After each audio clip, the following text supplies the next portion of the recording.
Welcome to it. It is Real Red Reaction here, powered by Slim Chickens on KFOR, KFORnow.com. Chris Schmidt, Elijah Herbel, and Nebraska able to start off the season 1-0. Elijah, you'll take it. Nebraska hangs on 20-17. A lot to detail, a lot to get into. Just enough. Some complimentary football and a play made by Malcolm Hartzog, the interception to seal it for Nebraska. A good win, and a win where Nebraska's offense at times really took control. A time where the defense stepped up and made plays, specifically the last pass that Sorsby threw. And how about special teams? Only 4 punts inside the 10 for Archie and 2 for 2 on field goals. So Nebraska off to a 1-0 start. We're walking out, we're hustling. It's a madhouse down here at Arrowhead, as you can imagine.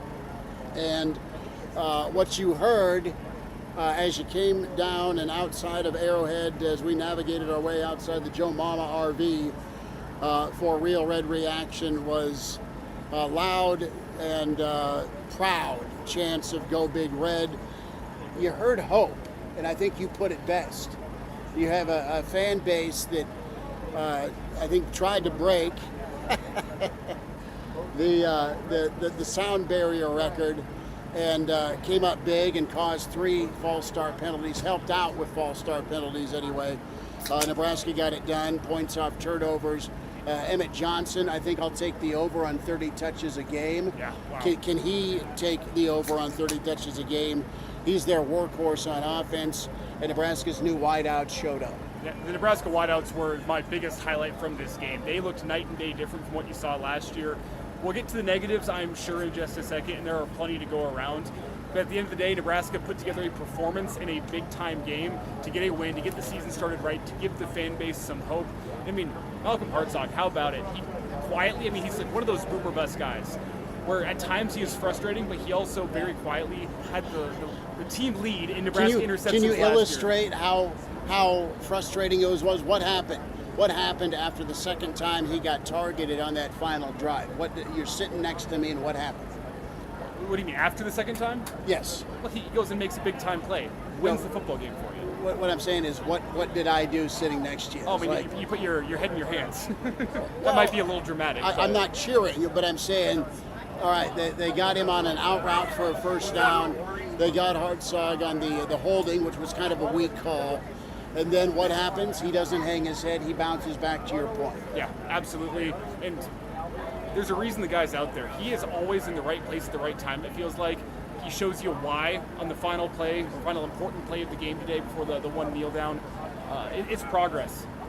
It's worrisome, some of the things we saw in that game, how tight it got late, but we talked about it all offseason long. Nebraska needed a game like that where with the game on the line, they make a winning play. How many times? I mean, there's people headed for the exits. Whenever Nebraska punts it deep and you got 2 minutes and change left for Cincinnati's offense, people are headed for the exits. They thought they knew what was coming. Malcolm Hartzog, stand up, go make a play in a big-time moment, big-time play.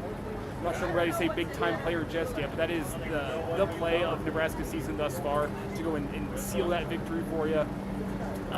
There's so much going through my head right now because of the range of emotions we felt late in that one, but a win's a win. You're now likely looking at 3-0 with the Michigan team had come into town. I don't want to look past the next 2 weeks, but you just hope that play is something late in the game that can spark you moving forward. So this team does have confidence in those late game moments as opposed to the oh crap that everyone in the stands is feeling. Well, and that's it. I thought this would come down to a 3-point ball game. I was off on the score, but I said Nebraska 31-28. We'll go through our yays and nays of this ball game right now. And to be honest with you, I want to start off with Nebraska's lines of scrimmage. We have talked about them this offseason, and we know that Nebraska's got some work to do. I really like how Nebraska's defense settled in after they went down 3-0. And what I really like is 3 guys on that line in combination.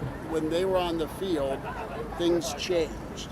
Van Poppel for sure in the middle. The running wasn't as easy for Cincinnati, although they did go for 200 yards tonight. Winery was very impactful. And you know what? You got to look at a guy like Keona Davis. He was back on the field after he got dinged up briefly. But Keona Davis is a monster and a problem, and was just very, very impactful tonight. So those three guys, if that's your three, they're going to need to log a lot of snaps. I thought McCullough was tremendous. But what the coaches said to us just a few weeks ago, they want to see that second and third team depth chart jump up. It was noticeable when you didn't have a guy like Van Poppel in the middle. It was noticeable when they tried to run the football with anyone else other than Emmett Johnson. Those are the two areas right now that Nebraska will no doubt go to work on. They'll try and keep getting better. But you know what? Nebraska got it handled. Emmett Johnson gets the game ball for me, and Nebraska's defense found a way to make a play late. And it's something we've talked about over the last couple of weeks, really since fall camp started, that this defensive line and the running back room too. We knew both of these groups were going to be a work in progress. The fact that you have 2 more weeks now to touch things up, to improve before Michigan comes to town, gives you a little bit of hope. But yeah, the defensive line needs to get better quick. It's as simple as that. And you could tell, just watch how many Cincinnati offensive linemen were able to get up to second level, able to get their hands on Nebraska's linebackers. That's the difference between what the last 2 years was to what tonight was the fact that the defensive line was not able to hold double teams at the line of scrimmage. You had double teams chipping off, getting up to backers. It's what allowed a guy like John Bullock last year to be so good, or Mekhi Bear. The linebackers that you had going around making plays last year, they were able to make plays because Ty Robinson and Nash Hutmacher kept that interior offensive line off of them. Nebraska's defensive line wasn't able to accomplish that tonight. I think you saw some flashes from a couple guys you mentioned, Winery, Keona Davis. You also had McCullough coming around the edge. I think those guys look like they have some potential as pass rushers. When Nebraska needed a pass rush late in that game, they didn't get it. That's why you got to tip your cap to Malcolm Hartzog. But we knew coming in. We talked about it for weeks. The defensive line is going to be a work in progress. You needed your secondary to really make some big plays for you. Holding Brendan Sorsby to less than 75 yards passing is a standout performance from that Husker defensive back room. I think they only threw the ball towards Sierra Wright once. And Andrew Marshall looked good in that back end as well. And Marshall did a hell of a job on a couple instances on some stick routes where it was do or die. He was it. He made some nice tackles. Nebraska's secondary is good as advertised when it comes to the one-on-one tackling. Nebraska emphasized that, how important tackling was, how important taking care of the football was. That's obvious, but that's the difference right now. It's points off turnovers for Nebraska. They got 7 off that fumble towards the end of the first half. Vincent Shaver's doing his thing. Nebraska capitalizing. Nebraska buttoned up on special teams with their punt game. And, of course, the field goal makes. We'll get into Dylan Raiola's performance tonight. But really, Nebraska, they'll use this. They'll teach on this. And the C word, right? Confidence. This will no doubt embolden this team to be a very confident football team moving forward, opposed to so many times how the movie ended with a lot of these same guys in the locker room in past seasons. I think I've said it 3 times now in our first game reaction shows dating back the last couple years. It is unwise to draw conclusions from the first game, draw observations from the first game. And my observations are the defensive line needs to get a lot better quick. With Michigan coming to town here in just a couple weeks, that is a team with a freshman quarterback that is going to want to run the football at you. So you got to be ready for that. You got to be ready for that team. You got 2 weeks now for your defensive line to step up and find 6 guys that can go be stout against the run. So you have some time to do it, but you got to get better quick there. Another observation, those running backs behind Emmett Johnson, they also need to get better quick. That being said, it was Mekhi Nelson's first carries tonight. It was Isaiah Mosey's first carries tonight. For a lot of guys in this defensive line, it's their first time playing at this level as many snaps as they did. There's only up from here throughout the course of the season, but you got a couple weeks. I don't think giving Emmett Johnson 30 touches a game is a winning formula for 12 games. You can make it work for one night, but you're going to need either a Mekhi Nelson or an Isaiah Mosey to step up and be able to take some of that lion's share of the carry away from Emmett Johnson if you want him to be able to last a full 12 games. It's a winning formula. All right, Mr. Mark Kranak is here. Wow. Find a chair. Well, just a quick thought as Mark Kranak finds his way in. Just sit down on the crock pot, Kranak. Might as well. How? Let's move this back here. We're digital only, so I'll just leave him like this. you'll just Matthew McConaughey me, just kind of lean on back. Yeah. What'd you think, dude? Did you think it was going to go sideways or no?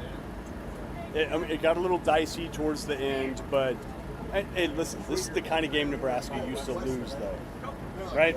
Not so long ago. I'm talking like 2 years ago, last year. It's the exact situation that Nebraska used to falter. And who made the play? And we talked about. I side-eyed Elijah, said this is not going well. Back-to-back targets on Malcolm Hartzog, and your guy makes a play. And the thing with Hartzog that, and y'all, every Saturday morning we talked about that. I've been in the Hartzog camp forever, and he has absolutely gotten burned on several plays. My whole thing with him, though, is he was good enough to where he was the best option at multiple spots, so they just moved him there. Whether he was a fit for there or not, it didn't matter. They're just like, we can't put anybody else here except Hartzog, right? And so he has been put in positions where it's probably not a great fit for him, and he probably doesn't look great, but he was literally the best option at any of those spots, whether it was a slot corner, whether it was a boundary corner, whether it was a safety. He's a natural safety. That's what he is. He's not a corner. Malcolm Hartzog is not a corner anywhere, but he has been here because there's no other option. So they put him at safety, right? And the dude's been around for a while. He can read some plays, and he's athletic enough to make the plays. And he can bait. So good for him to be able to make that play and seal the win for Nebraska. And if Malcolm Hartzog, the guy that led the team to interceptions last year, is the quote-unquote weak link of your secondary, you're doing much better than a lot of Americans. Yeah. It's a simple. I thought Andrew Marshall tonight was very Love good. I thought Straight Sierra Wright was great. I thought Donovan Jones was fantastic, stepping up and being willing to hit stick some guys. He was sticky on coverage in that final possession. I loved what I saw from Donovan Jones tonight. Oh, yeah. Buford was solid as usual. Didn't make any outstanding plays, but was super solid. Sean Singleton was willing to come up and lay the stick on a running back, which is going to need that in your secondary. If Malcolm Hartzog is your quote-unquote weak link, you as a football team can live with that because the dude steps up and he finds himself in the right place at the right times way too many times for it to be a coincidence. That's a skill. Exactly, man. And like, think about it. Like, it's easy for us to sit here and criticize somebody like that in the secondary in modern college football, right? It's very easy for us to do that. But what happened at USC last year? He got burned. Who did he get burned by? A 6'5", 220-pounder, and the dude's like 5'9" and $190, right? Like, of course he's not going to win that battle. And we're mad at him for it? Like, we can't be, right? It's just like, he should not be in that position, but he was the best option they had to cover a 6'5", 230-pound receiver. Should he be doing that? Hell no. And he'd be the first to tell you. But he was pretty close, right? Like, so it's so good for him in particular because ever since he's walked onto this campus, ever since he's gotten to Lincoln, coaches have been high on him from the second he walked into the city. They're just like, this dude can play. And they found a way to make him play. Got put in some spots maybe he shouldn't have been. Stuck with it. He's taking a lot of crap, right? Taking a lot of crap. He won the freaking game for Nebraska tonight, right? Good on him. So good to see. Offense had answers most of the game, then they didn't, and then the defense won it. Kranak, you're kneeling. I love you. You got a sandburr in that right calf. In the right knee, it hurts a little bit, but I'm going to be all right. I'm going to tough it out. Go get a beer. Come on Godspeed, back. I will. Love y'all. Love you too. We'll see you soon. All right.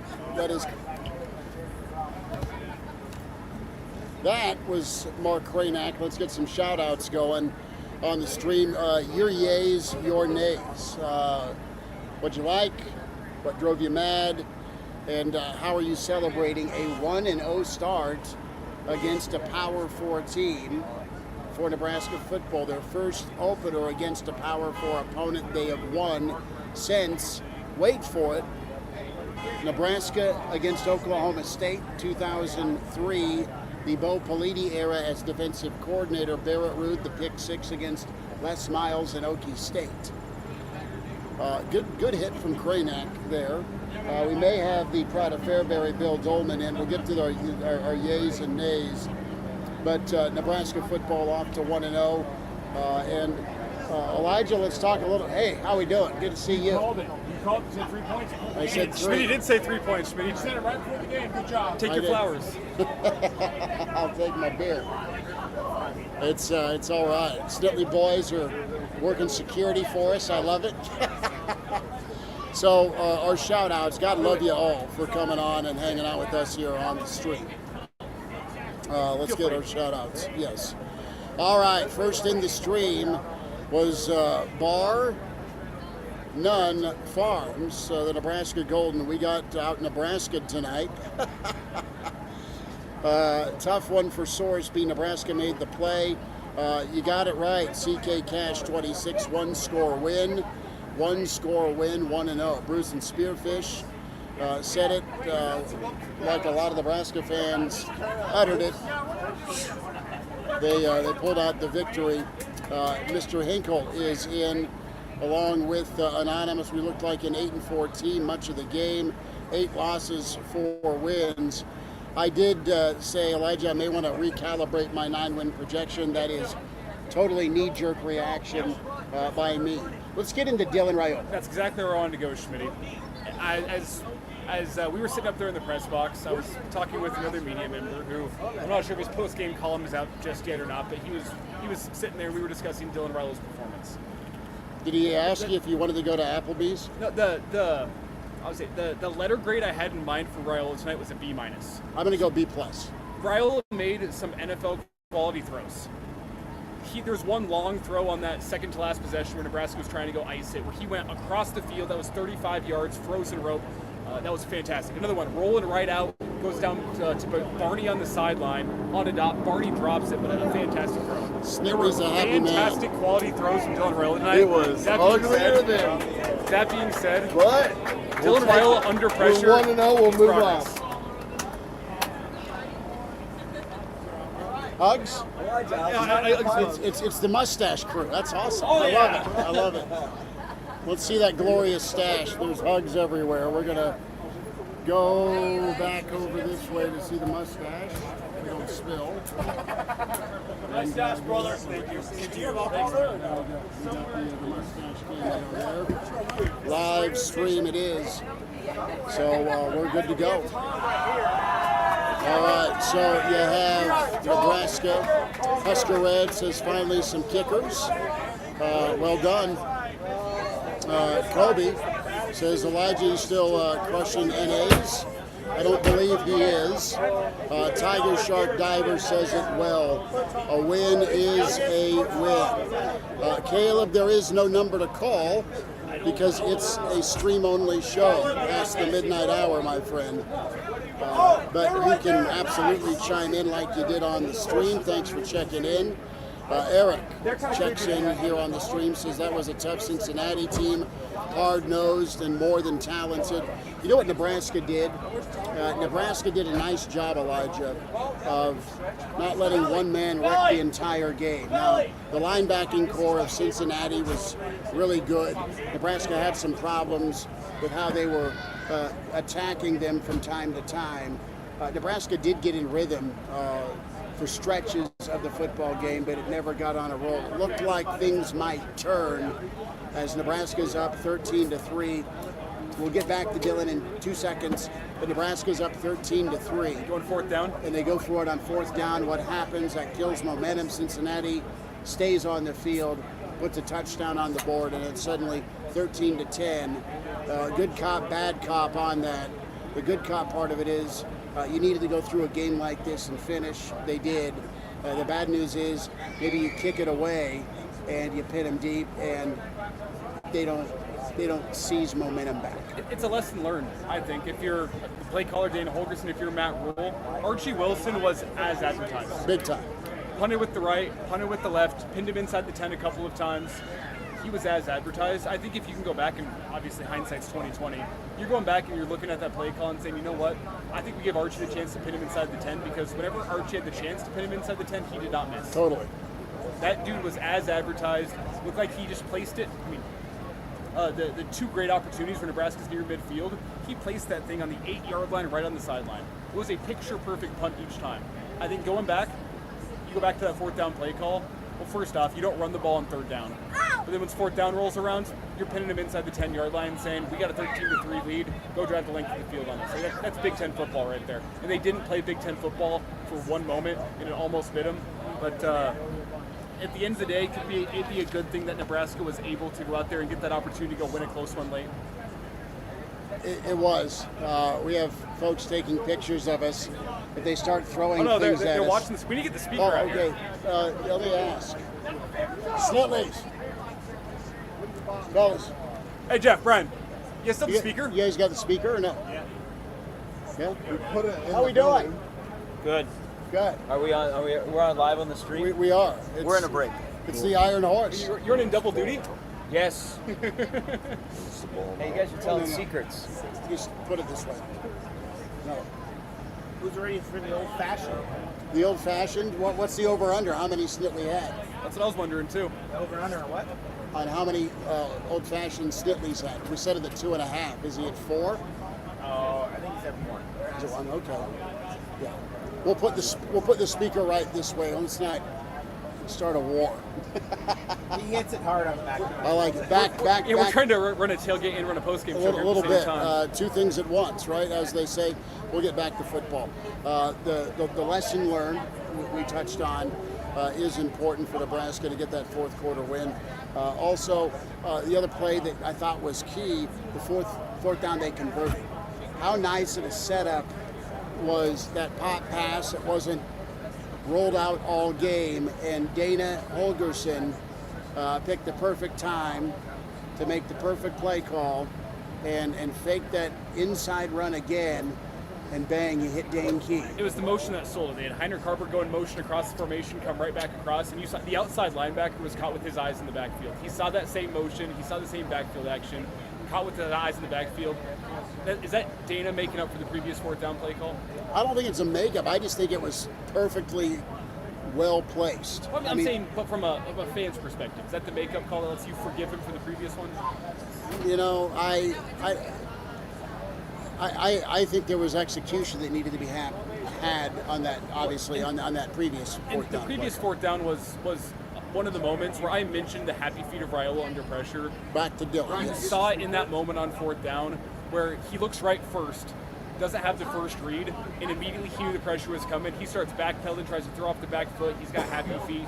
That's the biggest critique I have of Dylan tonight, is any time he knew there was pressure coming, whether or not it was in his face or not, he was backpedaling, throwing off the back foot, and a lot of quarterbacks are going to deal with that. But that was what stood out to me as something that did not approve from last year. Whenever he was under pressure, he reverted back to the same bad habits, which is backpedaling, throwing off the back foot, trying to make a play. It's again, as I said, it's common among young quarterbacks, but I thought I saw progress in other aspects of his game. He did a great job. I'm not sure if it came across in the TV broadcast. Cincinnati was rolling coverages pre-snap a lot, where they're showing a 2-high look and they're rolling into 3. They got a 3-high look and they're rolling a safety down and then dropping 4 back. They were changing up post-game. They were changing up post-snap what they were showing pre-snap, and Dylan Raiola did a great job rolling with those punches. But if there's a critique to make, it's happy feet under pressure. He looked comfortable a lot of the night. Dylan, to your point, when the blitz came or the pressure got to him, was a little bit erratic there. A couple of the throws he made, I mean, some 8-yard outs that are 40 yards in distance on the money. And it was nice. Nebraska's investment right now with Hunter and Key are going to help carry this team to whatever they become, because those guys are absolute difference makers.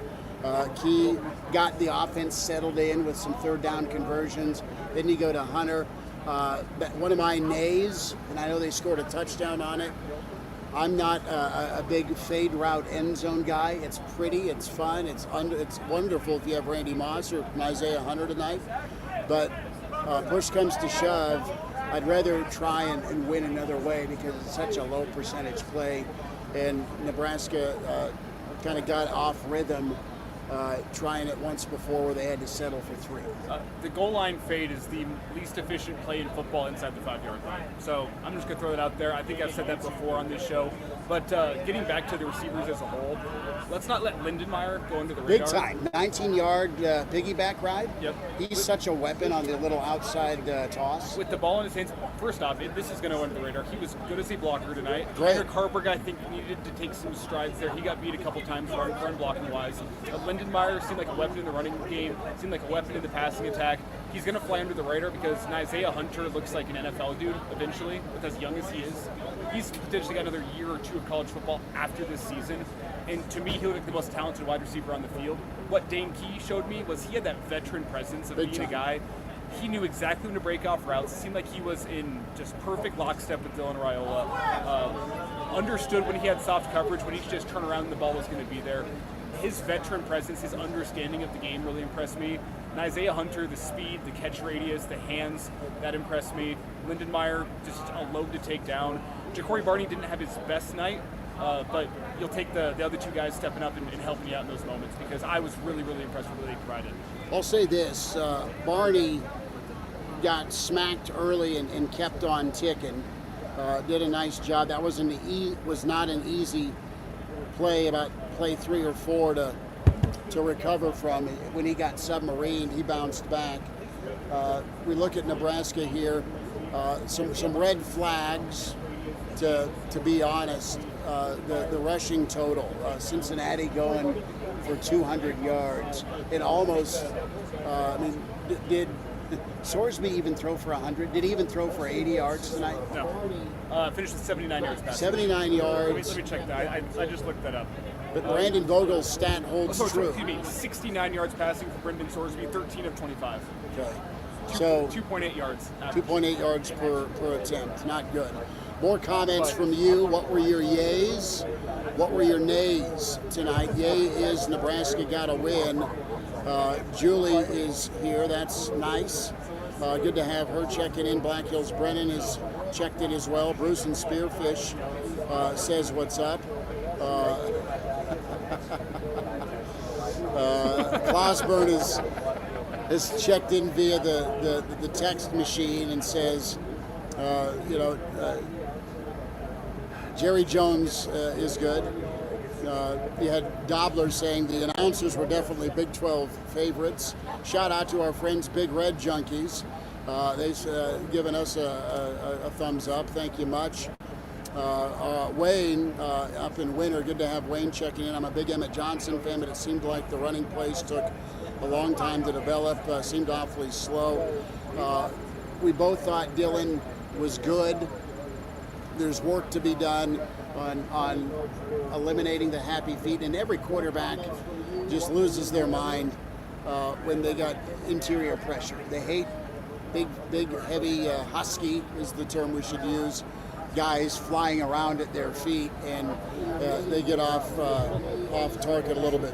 One thing that hurt Nebraska's running game, it was night and day difference whenever Corleone was in there. He was as advertised. Yep, that guy was a low and inside. Nebraska did a good job of getting wide and attacking the edge. I mean, Emmett had some really nice works to the outside. And I'll have a rewatch of this game coming probably either tonight or tomorrow morning. But one of the things that stood out, I thought Corleone was the best player in the trenches on either side of the football, and it was not close. Just the raw power he had on the inside and that quickness to get off blocks once he did have his offensive lineman 3 yards in the backfield. Very, very impressive. But there was a steep drop off whenever he was off the field. So sometimes you just got to tip your cap to a guy that's that good. He was as advertised. Looks like a future first or second round pick to me based on what I saw. One game sample size, obviously, but that dude was very, very impressive. What do you think of Nebraska's offensive line? I give him in pass protection for the most part very, very solid. Yeah. When Dylan Raiola, there was a couple times where they brought one more than the offensive line could handle. I didn't love his decision making in those times, but other than that, Love you, bro. when Cincinnati wasn't bringing pressure, Nebraska's offensive line gave Dylan Raiola ages to throw. I thought they were solid there. From a running the ball point of view, it didn't always pop. They stuck with it. They chopped wood. The second quarter, their rushing attack is very, very good. Second half left a little bit to be desired. Cincinnati adjusted too. I mean, Yeah. they clogged up with some of the run blitzes they brought, and they did a great job. Cincinnati, their linebackers, attacking the middle and really trying to kind of funnel things outside. But Emmett had 76 yards at halftime, 20 at one point in the second I think half. he finished with just over 30 rushing yards in the second half. I'll check my stats here. We're gonna pull Emmett's numbers up here, but 77 in the first half. He finished with 108, so 31 rushing yards in the second half for that, Emmett. well, and I wrote down the team that commits to running the football is gonna win this ball game. And Nebraska, I think, committed a little bit more to running the football with Emmett. Early on, it looked like Cincinnati, if they wanted to just keep doing some zone read stuff, they could have kept moving it on down the field. Cincinnati wanted to throw the football. They've got a dual threat quarterback. And really, quite honestly, I mean, Nebraska's defense forced probably about 3 or 4 unofficial 3 and outs to my memory. I mean, Cincinnati's third down conversion numbers were pretty atrocious for tonight. They were, I think, 1 for 7 going into halftime on third down. And you know what the one conversion was? It was the horrible spot at the end of the half where the next play Vincent Chambers erases it and forces the fumble. That was the one third down conversion they got. Nebraska's defense rose up. I am shocked the group didn't come down and take a look at that, but hey, thank goodness they didn't, because Vincent Chambers comes up and lays the wood on the very next play, forces the fumble, and sets you up for a touchdown for the half. Huskers were 10 of 18 on third down conversions at 1.6 for 10. Cincinnati finishes 3 for 10. Nebraska 1 for 2 on fourth down attempts. That go-ahead touchdown, that sealer, was big time. And then Cincinnati, of course, 2 for 2 on fourth down. It got down to winning time for Cincinnati to try and stay alive, and they had to convert a couple of them. But 42 passing attempts for Nebraska. You have the rushing attempts. What were we at with that? I'll pull that up here. Total 36. So really pretty good balance for Nebraska with their play calling. But Dana Holgerson, a difference maker tonight with that fourth down play call. I thought he got the offense in rhythm and settled them down in that second quarter when Nebraska took over. Are you surprised at all there wasn't at any point a deep shot down the field? On one hand, I think that was something that Cincinnati wanted to take away from Nebraska. I think they were playing soft underneath, making sure there was nothing that could beat them over the top. But was there a single throw through the air of more than 20 yards downfield from Raiola? There was the one down the sideline where Isaiah Hunter went back shoulder, made a great adjustment. That was it. That was 24 yards. Yeah, 24 yards. There was nothing. Otherwise, more than 25 yards. the second longest completion was 19, and most of that was yak by Lindenmeyer. Yeah. So we'll answer and hit some more questions and responses from you in the stream. We are powered here on Real Red Reaction by Slim Chickens. Go see Hooksy and the crew. 2 locations for you with Slim Chickens, and a third that is going to be rocking and rolling up in North Lincoln. I'm not sure if that's public information. I'm kidding. It's make-believe. So, but that is some chickens. 14th in Pine Lake and 84th at Old Shady. The perfect place to catch a bite before or after the game. Yes, you do. Get the grilled salad. Get the wings that are unbelievable. Get the dessert, because damn it, you deserve a dessert after another nail biter. This time Nebraska on the right side of it. More comments here. Brandon, good question. Still trying to figure that out. Who's running back number 2? Nebraska had a little bit of Mekhi Nelson, but not much. A little bit of Mosey, not much. And they stuck with them. They didn't. Neither of them made a strong case tonight. One of those guys at least is going to have to step up. But as I said previously in the show, I'll say it again. You have 2 guys that were getting their first carries at this level. Mosey is a freshman, Mekhi Nelson as a redshirt sophomore. 2 guys that have just never taken carries at this level. With this amount of pressure on the line, I think they'll both grow into their roles, similar to how I think for a lot of those defensive linemen, it's only up from here. They got to grow into those roles. But I mean, those are the 2 most worrisome things that I have coming out of this game was the performance of the defensive line, not being able to keep the defensive line, or the offensive line, I should say, of Cincinnati off backers, not being able to really do much against the run line aside from 2 drives in the second quarter. And then the running backs, I don't think 30-plus touches from Emmett a game is sustainable across 12 games, especially once you get into the Big Ten. It can work against Cincinnati in the first game of the year whenever you're fresh, but you're going to need to have a guy that steps up and is able to take some of the load off of Emmett. And I think that was one of the reasons why Emmett, as the game went on, didn't necessarily look like himself. 30-plus touches is a lot of He was touches. gassed, but he still carried the water, man. I mean, we're talking 25 carries. Emmett had 7 catches, 32 total touches. Great total offensive night for him. Deshaun Singleton patrolled that secondary, 7 total tackles. Winery had 6 tackles and a half tackle for loss. Buford, Marshall, and Javen Wright. Let's talk linebackers and answer Dan's question. You look at, I thought I'm going to count McCullough as that linebacker part. I thought McCullough was incredible tonight. I thought he was all over. I thought he was good off the edge. I thought he was good in space. He really forced the issue. I think Vincent Shavers probably made the second play of the night, first being Hartzog's game saver. But what really flipped the game in Nebraska's control was Vincent Shavers' smackdown over the middle and forcing that fumble that Winery recovered. So 2 fumbles, Nebraska +2 at the end of this one when it comes to the turnover battle. So I think Nebraska's linebackers played pretty well tonight. But again, we're noticing that first line of guys that are really your difference makers right now. How far can the depth come along here as the season progresses? And again, one of the things to note here is I don't think the defensive line did a good job keeping the linebackers clean and free to go out and make plays. The tackling was, for the most part, from the linebacker core, solid. Decent. Wasn't There's always spectacular. 3 or 4 guys around the ball. Wasn't spectacular. The gang tackling was solid again. They rushed the football well. I agree with you. I'd like to see what that group can do if they don't have the offensive line in their grill every single play. If that's just a reality for the season, I think they're going to have to step up a little bit. But I'm not discouraged by their play. Was it with the level we've seen from the linebackers in the last 2 years? No. I'm not looking directly at them, though. I think it comes down to the fact They that weren't the a sore thumb. defensive line has to do a better job allowing them to go make plays. If Van Poppel and Keona Davis are not on the field at the same time, that's a sore thumb. It's a big-time sore thumb right now for this Nebraska football team. Big Red Junkies asking the question, real question, what unit are you most concerned about right now? It's got to be the defensive line. No question. I think they showed some flash and potential as pass rushers, but as it stands right now, they weren't deep enough from what I saw tonight to go out and make it through a full Big Ten slate against teams that are going to run the hell out of football. Penn State's going to run the hell out of football at you. Michigan, in a couple weeks, is going to run the hell of the football at you. This was a warning shot. Minnesota, they held the ball for 9 minutes to close their game tonight en route to a victory, running the football. It's like 9 minutes, 60 yards, and they iced their game that way. So you're going to have teams that are going to want to run the ball directly at you. Defensive line is going to have to be much, much better in that regard. I'm with you. Keona Davis and Riley Van Poppel were the 2 guys that looked solid up the middle. Everyone else struggled against the run of that. Yeah, that's very fair. Joe says offense, defense, special teams all contributed with the win, balanced each other out. That's 1,000% right, Joe.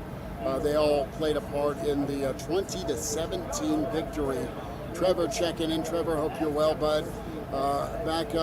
Backs maybe had negative yards. They didn't have positive yards. It was rough. Red Ed checking in. I can actually pull the stats here. Mekhi Nelson, 1 rush for 0 yards. Isaiah Mosey, 1 carry for negative 2 yards.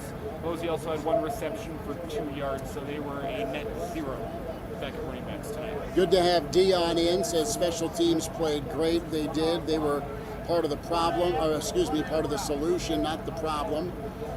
Big time. That's correct. 3 touches from the backup running backs for a grand total of 0 yards. Yeah, it was tough. Duck checks in, says EH was okay on runs, but catching passes was kind of mediocre. EJ had 1 drop right there, but came back with a 16-yard run to respond. That was pretty big time. You have Andy checking in saying Gallag's the MVP. The snaps were muddy tonight. If you're a Nebraska fan, LD 402 special teams didn't cost us the game. that's an improvement. QB1 Ace asking the question, any update on Bonner? I know he limped off after the fumble. That was no good. And you know what, Red Wine, you're right on. It was a little bit slow with the pass to EJ. But Nebraska, say it with me, found a way to win a one-score ball game in the defense that has been a question mark. We thought coming in, made the play. I thought the offense was going to just go down there and get points and put her away, but ultimately they got off schedule. I like Dana going to the run, being committed to the run on first down, okay? And that got Nebraska moving. Nebraska seemed to move the ball really pretty well multiple times tonight, Elijah, into Cincinnati territory, but then it would stall. And it was an issue, and they were eventually having to either kick it away or go for it. But Nebraska, the response drive, this is what I liked in the second quarter. Nebraska's down 3-0. They get the football back. They go tie it and get a response. 3 cents. We did not have a fair catch on special teams. That's right. Yeah. We didn't have a fair catch. So Nebraska made me have a heart attack about 3-4 times. Nebraska. Oh Christ! Here's one. Don't. 40. Yes, at about 15. So Nebraska in the second quarter, able to go tie things up, get that 3-3 number. Then the defense gets a 3 and out. And then Nebraska gets a response and goes up 10-7. And then they close out the half with that turnover and grow that lead to 13-3. So they get the field goal, they get the 3 and out, they get another field goal, and then they get the touchdown. That's the difference. For the most part, complimentary football tonight. I know, but that was a seizing moment that they didn't relinquish really. They took control in the second quarter. Cincinnati made some adjustments in the third quarter. Nebraska ended up getting the score to put it away. But it's a different Nebraska. They don't look dominant, and that's okay. It's game one. They look competent and capable.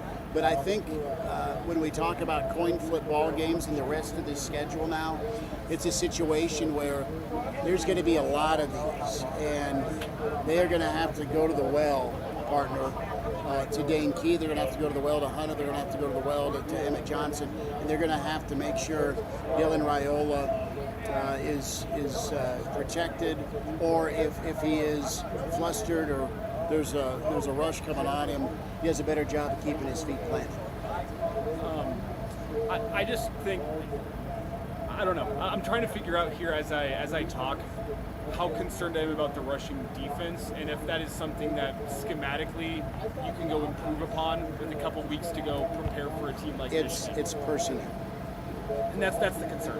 It's I guess personnel. When I say schematically, I'm more saying, can you go put a fourth defensive lineman up front whenever you have a team against like Michigan that's going to become? You're going to have to. Football. Hell, go with a 5-man front. I mean, just do what you did against Rutgers, because you're in for a long day and you're never going to get the football. I mean, you have some danger on this schedule. You need your black shirt, your 6-year guy, your former 5-star Elijah Judy to have better reps. And I'm going to say that now. I think I can say that about a guy that's somebody who's been in college football for a long time and really talented. But he's a guy that needs to play better, and when he was in, that's when things got soft in the middle. Look who we have standing out here in the parking lot. Is that a Bill Dolman sighting? There he is. It's the pride of Fairbairn. There he is. Makes Bill the walk Dolman. of glory up here. All right. But I will be curious to see, just to wrap Hold that that- point. one Just to wrap that point, I will be curious to see Hold that cooler up and have a chair. how John Butler responds schematically from the defensive line performance tonight, because if it's the personnel, which we think it is, the only way to fix it is schematically, and I think I feel comfortable with Nebraska's defensive backs being on an island. I do too. Nebraska's defensive backs played well. All right. Are you guys going back? Made the play to save it.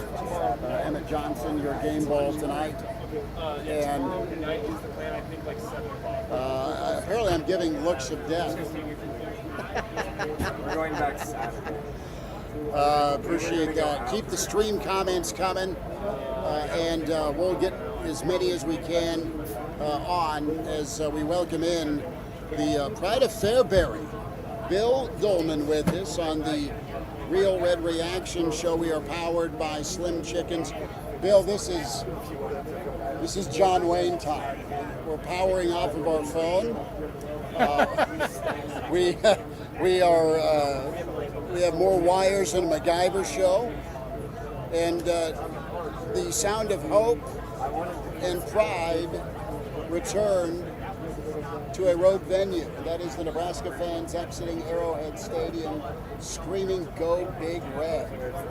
Go Big Red!" They were elated to escape with a victory. Malcolm Hartzog, I turned and looked at Elijah and said this isn't going to end well, because since he picked on him that final drive twice, and Malcolm said, "I've had enough," and away we go.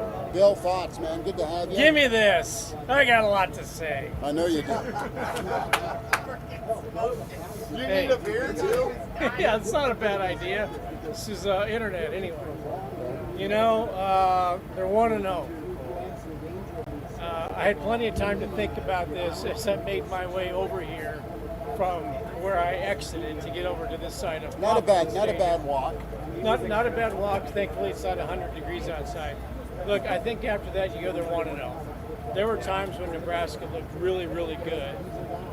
And there were times when I think people were thinking there's going to be, God bless you. I think there were times when people are thinking, here we go again. Because you've got the momentum, yet instead of getting a touchdown, you end up with a field goal. And then in the second half, I was reminded, I know there wasn't an onside kick. The second half, I was reminded of Northwestern, Nebraska, and Dublin. Because I know as much as everybody likes to focus on the onside kick. But in the second half, I've talked about it many, many times, especially with my students. In the second half of that game against Northwestern, the Wildcats rushed the ball 15 times for like 150 yards. And they just destroyed Nebraska running the football. And to a certain extent, Cincinnati was doing the same thing.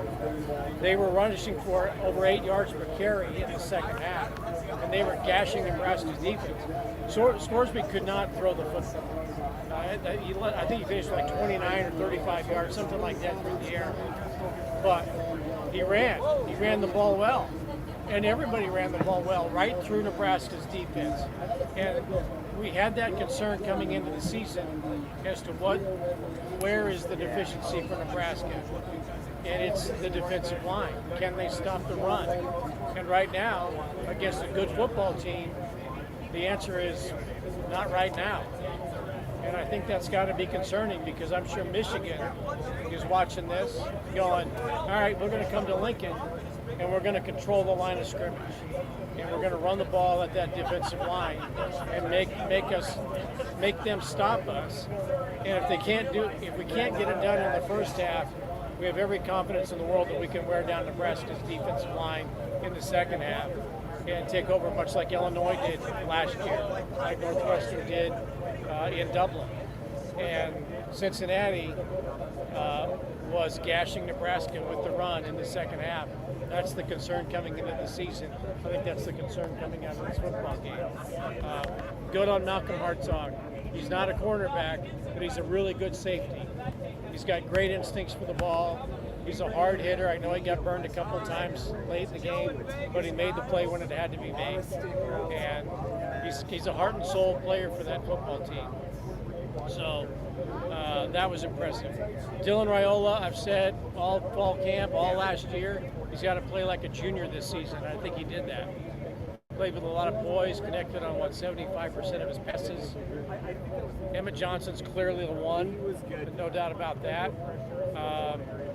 He had over, I think he was involved in over a third of Nebraska's plays, and had 100 yards rushing. So good on the offensive line to have a 100-yard back. Good for him to be durable in a season opener to get that much work. So all of that said, Nebraska's 1-0, and I was just filibustering while you were putting together all the wires and trying to get somebody to give you another beer. We still on? Yeah. Okay. This is a Snitley Brothers production here. It is. Nights. You know what it reminds me of? It kind of reminds me of like Jack from Boogie Nights, the Snitley Brothers production. I mean, it's kind of where I'm going. How you feeling, Snitley? You good? We have a lot of question marks, but we got a week to get it right. Hopefully those glaring question marks don't shake their head again. I think you put the question marks on tape with Rule, and they get it fixed in the next 3 weeks, right? Better. Let's hope we do. Hey, can I just say this too? 8 o'clock games are way too late for some people. And I think some people means Billy D. no, I'm talking about the ones who started hitting it at 8 a.m. That was not us. I know. I'm impressed by you guys because you guys are professionals at this. We are professionals. But I think there's a lot of people. We are professionals, Bill. I know. And Schmidt can vouch for us. I think we had 1 beer before noon. I think we had 1 beer. The rest of the time we were worried about when to get set up and when we were going to rush to set up the atmosphere here. I think we had a nice setup. It was awesome. And Mr. Spindler loves it. Mr. Spindler was amazing. I heard back from a lot of things from back home, and we'll get into that later. Yeah, he's a long lost Peter brother. I think. Yeah, that's what you hit that on the head. Yeah. That's a good explanation for But that. I got to say, I know you paced yourselves. A lot of people did We not. did. 8 o'clock kickoffs are too late for some people. They are. This was good. The over-under has been met with 2.5 old fashions tonight. I haven't had one. Do we need one now? I don't Do we know. need to I'm pour still one? looking at this setup here, and I've If we got can find the ingredients, we a shall have wire one. that's. We're not getting out of here anytime soon. I know. No, it's still bumper to bumper traffic. Bill Dolman is with us here on Real Red Reaction. We're powered by Slim Chickens. Seth Regan, shout out to you from Lazari's. You and Gregor's are the best. We need Lazari's now. I wish we could order it. We are in Arrowhead, stuck here for eons because traffic is a mother, as once was said. So, shout out to you, Seth. Appreciate you, brother. All right, more comments from you in the stream. We are going to go. Andy, this is not my RV.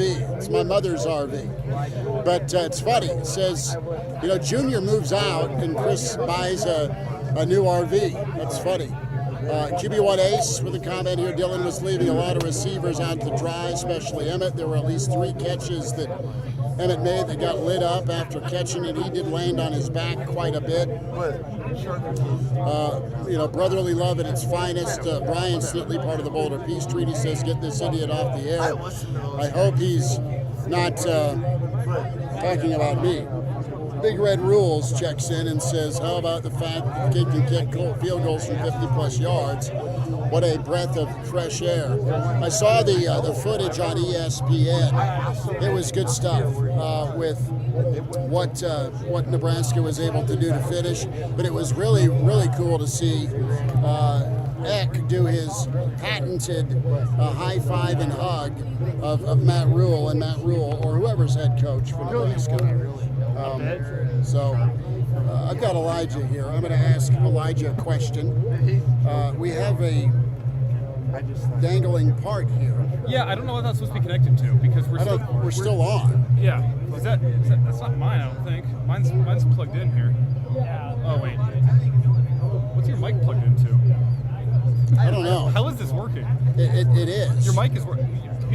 Can we confirm in the stream? People can hear us, right? Yeah, I mean, I've asked. I saw that dangling part earlier, and I'm like, well, we're working, so I'm just not gonna deal with it. Yeah, we're going MacGyver here. Hang tight with me.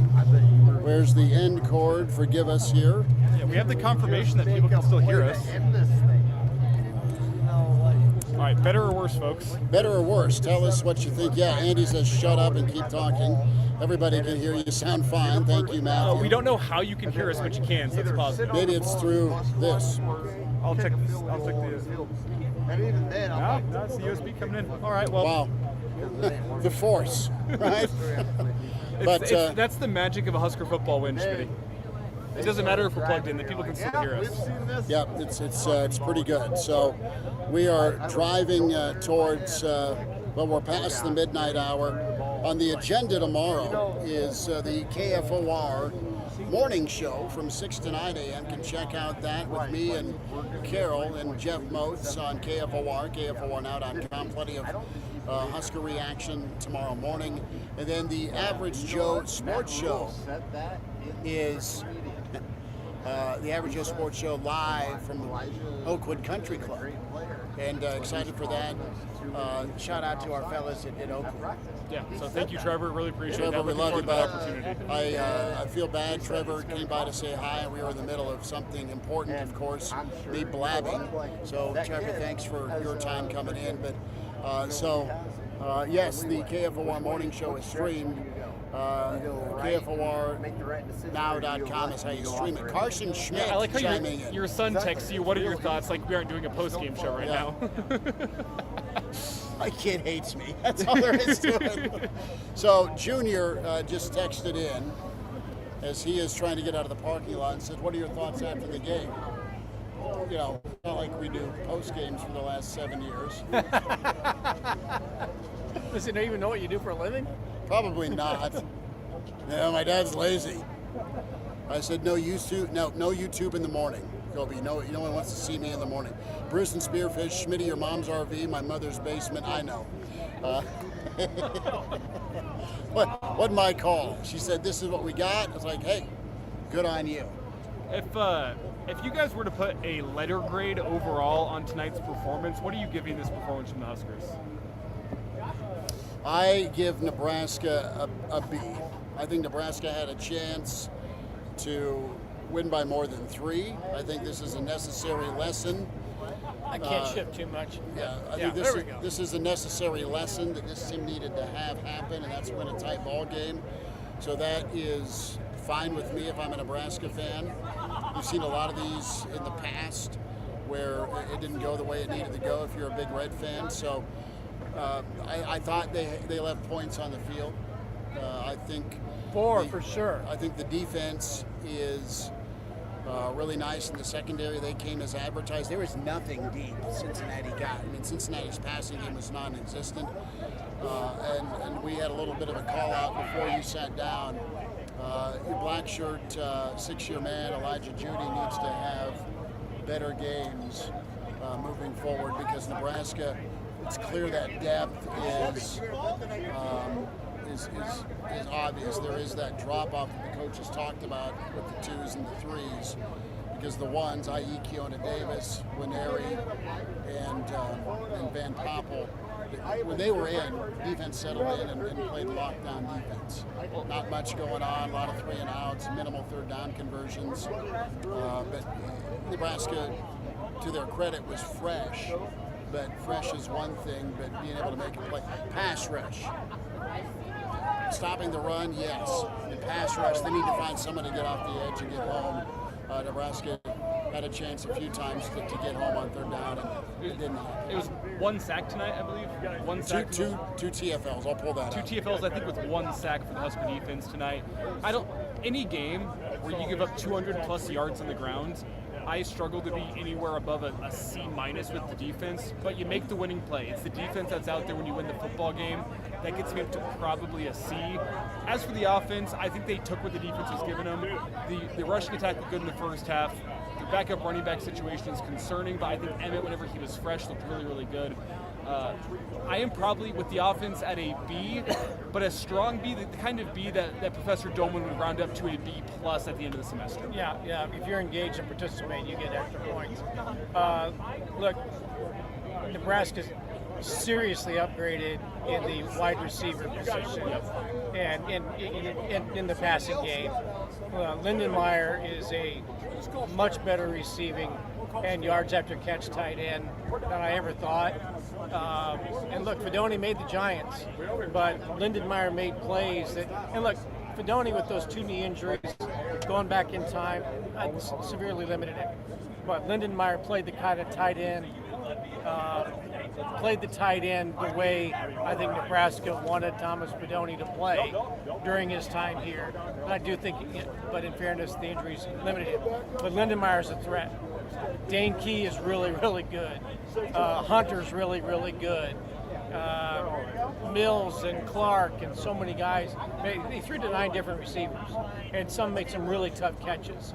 And so Nebraska's passing game on the outside is not entirely reliant on Dylan Raiola's precision, because he has people on the other side on the receiving end that can make plays. So, and you've got, Shorts over there coaching those guys, and you don't have, a guy that they mistake for a student manager being the position coach. So Nebraska's upgraded in the passing game. As Raiola, like I mentioned earlier, I thought played, like a veteran quarterback should. I continue to go back to the What do you think of the line. What do you think of the fourth down call? Fourth down, Cincinnati gets the stop. They turn around and turn it into 7. They cut it to a 3-point game. As in, should they have punted? Yes. Yeah, I think so. Sometimes you get cavalier, right? Because I think Archie Wilson is as good as advertised. He had 3 punts inside the 20. The last one went inside the 10. But again, Nebraska's defense could stop him. So let the guy do what he's here to do. He placed the ball well. Let him boom the ball if he's got to do it. But maybe he didn't. Maybe that's getting cavalier with your offense, or maybe that's showing lack of confidence in your defense. I don't know. But there are questions about whether or not that defense is going to be able to stop a good quality power running game. And I think there are Big Ten scouts watching that game tonight going, we're just going to run the ball at Nebraska and make them stop us. And if they, again, like I said earlier, if they don't do it, if they stop us in the first half, we're going to just keep doing it in the second half, and we're going to break it open, because that's what Northwestern did a few years ago. That's what Illinois did last year. That's what Cincinnati did tonight. They gashed Nebraska 8 yards per carry in the second half, and many of them by the quarterback. What are you going to do with a team that's got a great running back? Well, that's of concern. They did. I'll give Cincinnati credit. They settled in, didn't they? And they turned to the quarterback run. The Brandon Vogel stat of all stats: whenever Sorsby rushes for over 40 yards, they lose. Well, he rushed for over 40 yards, and they lost again. He's at 97 tonight. I know. He went for 143 against Iowa State last year. That was kind of his breakout. 93 against TCU. So it's just, it looks good. It's fool's gold for this offense. Because it really gets them out of rhythm when it comes to scoring. They moved the ball, yes, they got some points, but push comes to shove, their passing game suffered because of it, and a lot of that credit goes to the Nebraska secondary. Think about that. Nebraska didn't have a lot of hurries. They didn't have a lot of pushback. And Nebraska still, their secondary on islands a lot tonight, and they made the plays. I know I've reiterated that point. So we talked about the fourth down call that didn't go Nebraska's way. How about Dana setting up for Dane Key with that second touchdown on the pop pass? Perfectly play call, perfectly timed play call for Dana Holgerson, and a good connection for Dylan to find Key. I thought that was a great play call. It was a similar look to what they had just ran, trying to play some power football. What do you think of Dylan tonight? I thought he was on the money with his throws. I don't think he wasted too many. And I know he threw one away. That's not what I mean by wasting a throw. I thought he played a smart game. I don't think he was the dominant player out there, but he just operated the offense. He managed it well, and he did it, I thought, with leadership and poise. He's a team captain. So I thought he led the team well. I thought he led the offense well. I thought he played confidently, and I thought Nebraska played confidently in him. Remember, a year ago, there were times when Nebraska had to play well for that true freshman, right? Pop that door closed. What door? The middle. Thank you. Our cool backdrop is about to go away. The RV is leaving us. We're going to be exiled, but I thought he played well. Another thing on the way down, what did I not want to see, whatever? Pre-snap penalties. last couple shows, pre-snap penalties. We missed the Elijah alert, didn't we? When the play call to Lindenmeyer had a nice little twist there, that he got it down to the 1 yard line, right? That was a nifty little play, the pass play from to Lindenmeyer in the flat, and he almost pulled his way into the end zone, sets Nebraska up at the 1 yard line, and now we got flashbacks to the Minnesota game a few years back when Nebraska's got a first and goal inside the 5 and can't score a touchdown. A pre-snap penalty, you don't want to see 1st and 15. That changes the game. And you sure as hell don't want to go from 1st and goal or have the ball at the 1 yard line, and then you've got a pre-snap penalty that backs you up to the 5 yard line. And that changes everything. Nebraska's not a real efficient team, exciting team in the red zone. Once that field shortens up, they struggle.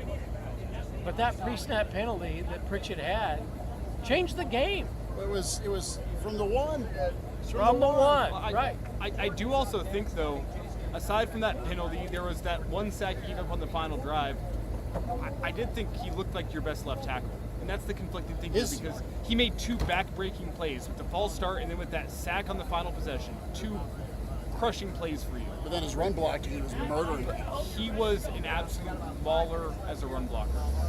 Absolute mauler. From a physical standpoint and from your if you were to average out every single play that he had throughout the game, I think he was your best left tackle. But you can't have 2 crushing plays like that and expect to be the left tackle. I'm very conflicted on how to feel about Elijah Pritchett coming out of this game. I feel exposed now. So I was thinking about this on the way down after you guys took the show back. We look like we have like one of those fake Zoom backgrounds on us now. Yeah, right. I'm thinking, do you want a dominant run blocker? Do you want an 8 out of a 10, B plus A minus tackle? And is it okay if he costs you points with penalties like that? A guy that talented, that gifted.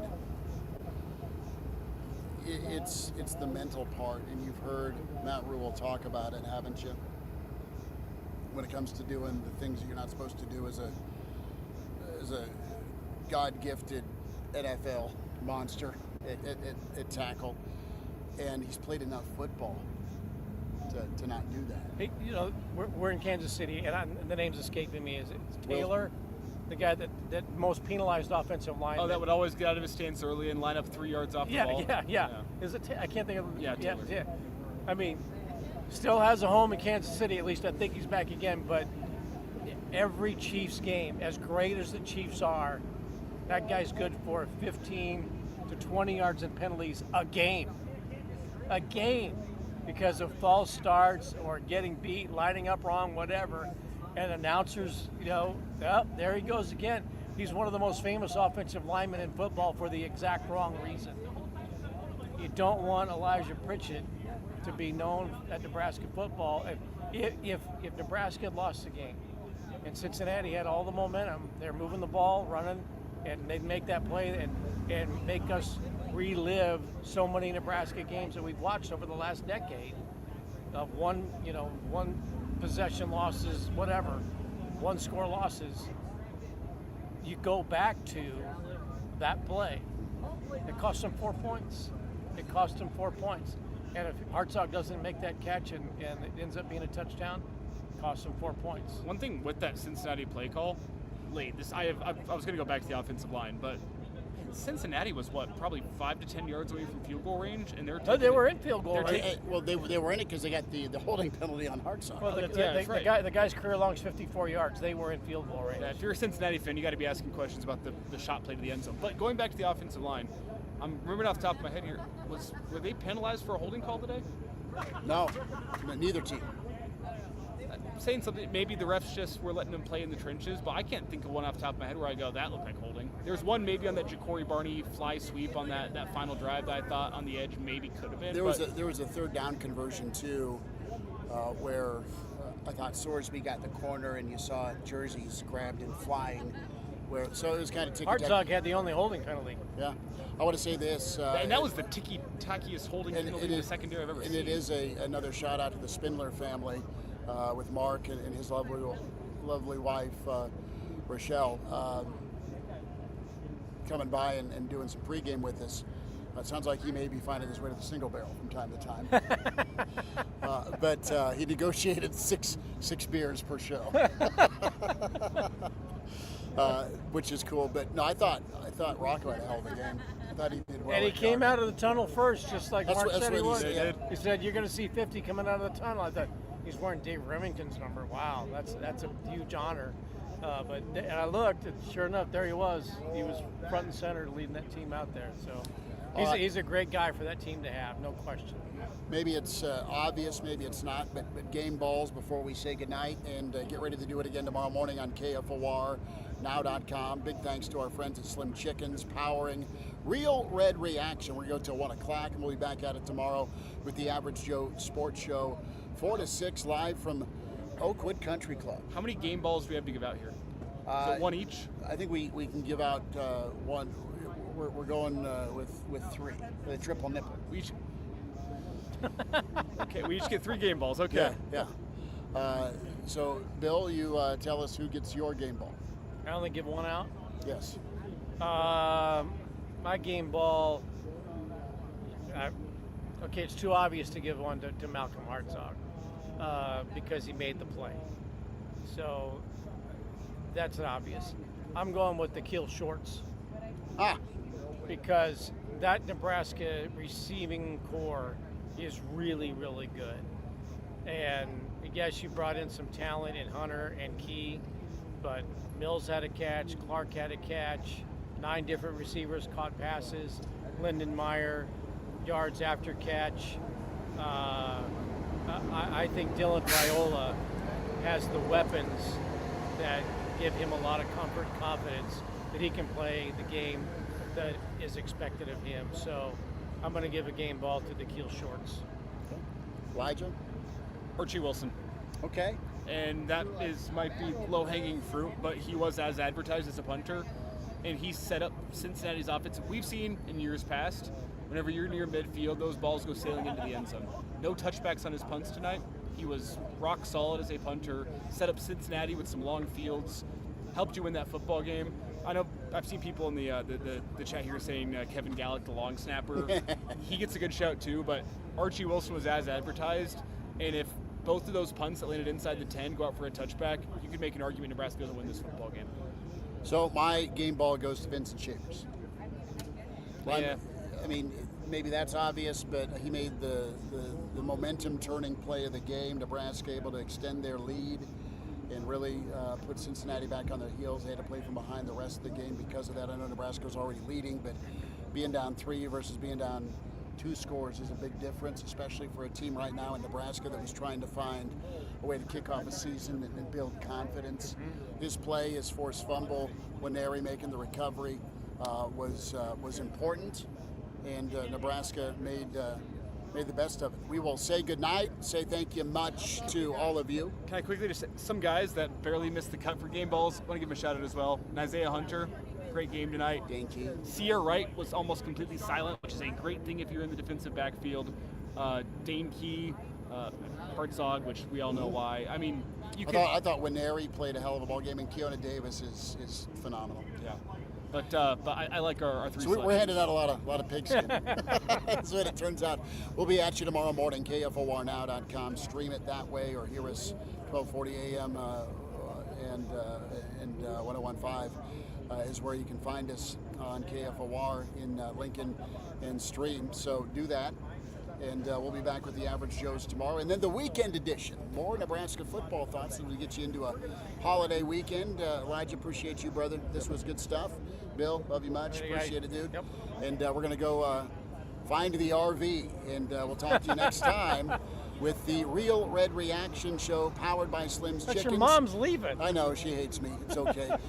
Be sure to get to 14th and Pine Lake, 84th and Old Cheney. Wings, wraps, incredible chicken. It is fresh vegetables with the salad choices they have. And the dessert if you want to feel a little guilty, but it's okay. We'll talk to you next time here with KFOR and Real Red Reaction. Take care. Wasn't pretty, but it's a step forward.